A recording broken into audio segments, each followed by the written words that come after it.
నవ్యాంధ్ర రాజధాని అమరావతి అభివృద్ధి రథచక్రాలు పరుగులు పెట్టనున్నాయి. ఎప్పుడెప్పుడా అని ఎదురు చూస్తున్న సొమ్ములు భారీ మొత్తంలో అందనున్నాయి.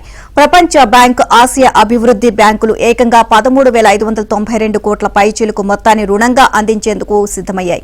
దీనిలో ప్రపంచ బ్యాంకు 6,796 కోట్లు, ఏడీబీ మరో 6,796 కోట్లు ఇవ్వనున్నాయి.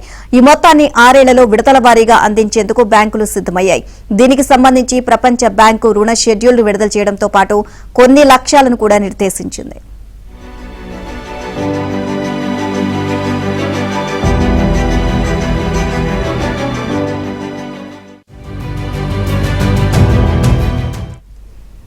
ఈ మొత్తం నిధులను అమరావతి సమగ్ర పట్టణాభివృద్ధి ప్రాజెక్టులకు వెచ్చించాలని స్పష్టం చేసింది. తొలి విడత రుణం కింద 348.33 కోట్లను జనవరి నెలాఖరు నాటికి సిఆర్టీఏకు అందించనున్నారు. ప్రపంచ బ్యాంకు ఇచ్చే రుణాన్ని 6 ఏళ్ల కాల పరిమితితో ఇవ్వడానికి అంగీకరించినట్లు regional director, CRTA commissioner Katamaneni Bhaskar కు రాసిన లేఖలో స్పష్టం చేశారు.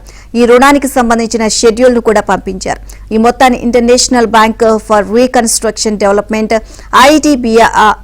ఐబీఆర్డీ విభాగం ద్వారా ప్రపంచ బ్యాంకు అందిస్తోంది. మరోవైపు ఏడీబీ కూడా 6,796 కోట్లను ఇంతే కాల పరిమితితో ఇచ్చేందుకు సంసిద్దతను వ్యక్తం చేసింది.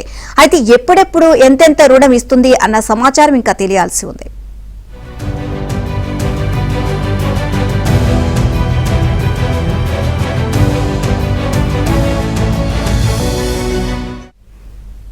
ప్రపంచ బ్యాంకు ఇచ్చే రుణం డిసెంబర్ 19, 2024 నుంచి అమల్లోకి రానుంది. తాము ఇచ్చే రుణాన్ని ఆర్బీఎల్ విధానంలో ఇస్తున్నట్లు ప్రపంచ బ్యాంకు స్పష్టం చేసింది. రాజధాని నిర్మాణ పనులకు సంబంధించి ప్రపంచ బ్యాంకు కొన్ని లక్ష్యాలను కూడా పేర్కొంది. ఆ లక్ష్యాలను ఖచ్చితంగా సాధించాల్సి ఉంటుంది. ఈ ఫలితాల సాధనను బట్టి తదుపరి రుణ మొత్తాన్ని ఇవ్వనున్నారు. కాగా రుణానికి సంబంధించిన కొన్ని షరతులు కూడా ఉన్నాయి. వాటిపై స్పష్టత రావాల్సి ఉంది. ప్రపంచ బ్యాంకు నిర్దేశించిన లక్ష్యాలతో పాటు రాష్ట్ర ప్రభుత్వం కూడా స్వీయ లక్ష్యాలను నిర్దేశించుకుంది. వీటిని అతి త్వరగా సాధించేందుకు ప్రణాళికలు రూపొందించింది. అమరావతి నిర్మాణంలో భాగంగా సిఆర్టీఏ త్వరలో పిలువనున్న టెండర్ల ప్రక్రియను ప్రపంచ బ్యాంకు బృందం కూడా పరిశీలించింది. ఇక టెండర్ల నిబంధనలకు సైతం ఈ బృందం అధ్యయనం చేసింది. టెండర్లు ప్రక్రియ చేపట్టినప్పటి నుంచి క్షేత్రస్థాయిలో పనుల వరకు అన్నిటినీ ప్రపంచ బ్యాంకు బృందం పర్యవేక్షించనుంది.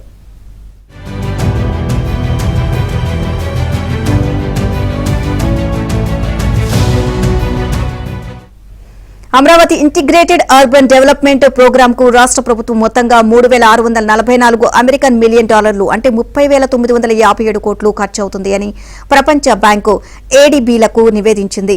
ఈ మొత్తంలో ఆపరేషనల్ కాస్ట్ $1,784 మిలియన్ గా నిర్ణయించింది. దీనిలో $1,600 మిలియన్ ఇచ్చేందుకు సంస్థలు సిద్దమయ్యాయి.